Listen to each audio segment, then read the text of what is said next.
Hey tribe, and welcome to Soul Sense Empowerment. Today we are doing a different kind of empowerment because today I'm actually telling people off for some of the things we tend to say to people with mental health challenges, especially depression. This is because recently someone reached out to me and said that when they confided in a family member about being depressed, these family members' first initial response was to say something really rude and said, "That's some white people bullshit right there," and something else about other people having it worse. This made the person feel even worse and like he was a problem to be solved in the family. This is Soul Sense Empowerment by Estar. Heal your mind and body, elevate your spirit, empower you. So today we are going to lovingly roast the top 5 things you should never say to someone who is depressed or someone who is going through any sort of mental health challenges, and why toxic positivity, despite all its crystals and sunshine, can actually make things worse. And this list is my list. And as much as we are spiritual beings having human experiences, some of these human experiences comes in terms of emotional pain, anxiety, depression, stress, and a host of so many other mental health issues. So what is depression? This is a mental health disorder by persistent feelings of sadness, hopelessness, and a loss of interest or pleasure in activities someone once enjoyed. It's more than just a bad mood because it affects your feelings and your emotions and your thoughts and your behaviors, causing a range of emotional and physical symptoms that can last for weeks and sometimes even months. And some of the symptoms or signs can include changes in your sleeping patterns, in your appetite, fatigue, poor concentration, and even thoughts of suicide or death. So depression is a real heavy and dark spiritual level experience that doesn't magically disappear just because someone lit a candle and meditated. It's not as simple as that. And take it from someone who's been there in the depth of it. When people talk about mental health struggles, we as human beings have a tendency to want to be helpful, and there's nothing wrong with that. But normally, we do this in one of two ways, and because we want to get it out there and get rid of it. We either do toxic positivities, that's the belief that one must maintain a positive mindset and reject all negative emotions regardless of the difficulty or tragedy of the situation. You know, that fake, deep, good vibes only energy that ignores the reality in favor of pretending everything is fine. Or we tend to do what we call spiritual bypassing. And this is a favorite in my culture. This is where we tend to use spiritual ideas, practices, or beliefs to avoid dealing with unresolved emotional pain or psychological wounds or even developmental issues, effectively bypassing them instead of confronting and dealing with them. For example, when someone says, "Is all parts of God's plan to avoid dealing with pain or grief?" Yes, it might be part of God's grand divine plan, but that doesn't make it less painful.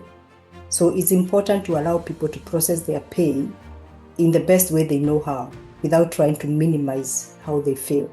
So let's get to the things not to say to someone with depression. Number 1, other people have it worse. Yes, that might be true. Other people have it worse. At the same time, other people have it better. So what's the point of that statement? This is not a competition of who has it better or worse. This is somebody's reality, and their reality is their reality. So instead, you can say something like, "Your pain matters. How can I support you?" Full stop. You don't even have to offer tidbits of how to support. This will make the person know that they are not alone in whatever they are going through, that someone cares, someone can be there for them. Number 2 is telling people, "You don't look depressed." and this is my personal favorite because someone said this to me when I said I was feeling a little bit depressed, right? Just because I don't show up in sweatpants and tears and no makeup and looking haggard doesn't mean I might be fine. Depression also has a social media face. You can fake it all up. What I wish this person said was, I know you're a strong woman, but you don't have to be right now. I'm here for you. That would make a person open up and offload some things, even if you're not going to give them any advice or therapy. It just lightens their load. They know someone cares. Number 3, you're being dramatic. In my books, this is absolutely the worst thing you can say, because no, somebody is not being dramatic, they are being honest. It's just how they feel and how real it is for them.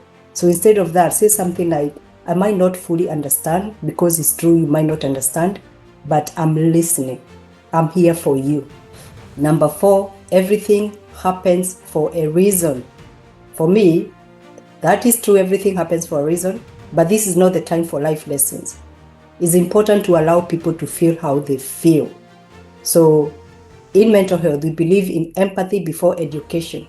So before you tell people life lessons, before you tell them everything happens for a reason, you can say something instead like, I can't imagine how you feel, and I won't pretend to understand, but I'm here for you. Even though that might be the last thing you want to do, the depressed person or the person expressing how they feel will know that someone cares and acknowledges their pain. Trust me, this goes a long way. Always remember, empathy before education. Number 5, snap out of it. This is not a switch people can turn on and off, period. So you can say something like, there's no rush, I'll be here for you. There's no rush. And the one thing people say that really ticks the worst box is when, for example, if someone says to you that they've been feeling down, or they're anxious, or feeling depressed, or they're having a really bad day or whatever, most people tell them, well, you have so much more to be grateful for.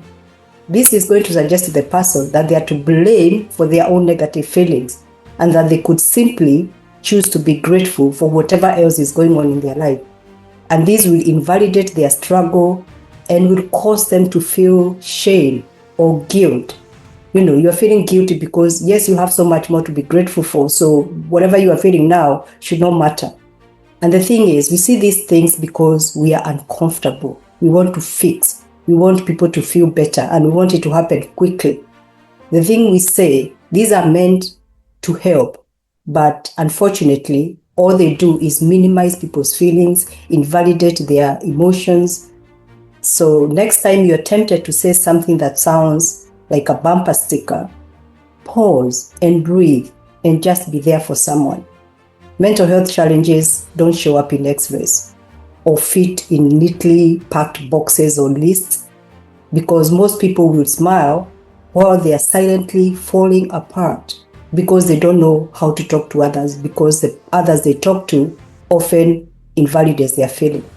Focus on offering emotional support and a listening ear rather than trying to fix someone's mood. Your presence and understanding are often more valuable than any advice you can give or any education you can give somebody. And you don't need to have a degree in psychology or mental health to help someone. You just need the courage to sit with them in a dark room without the urge to put the lights on. Just sit there with them. So this is what real support looks like. This is listening without trying to fix, holding space for someone without judgment. And while doing all this, you are present. You are there full 100% present. You are not diverting your attention to someone else. But don't be too hard on yourself. We are doing the best we can with what we know. So I hope this sheds some light on how to approach conversations with depressed people or anyone having any sort of mental health struggles or challenges. Remember, empathy before education. Thank you for watching, and please share this with someone who might need to hear it. In gratitude, bye for now.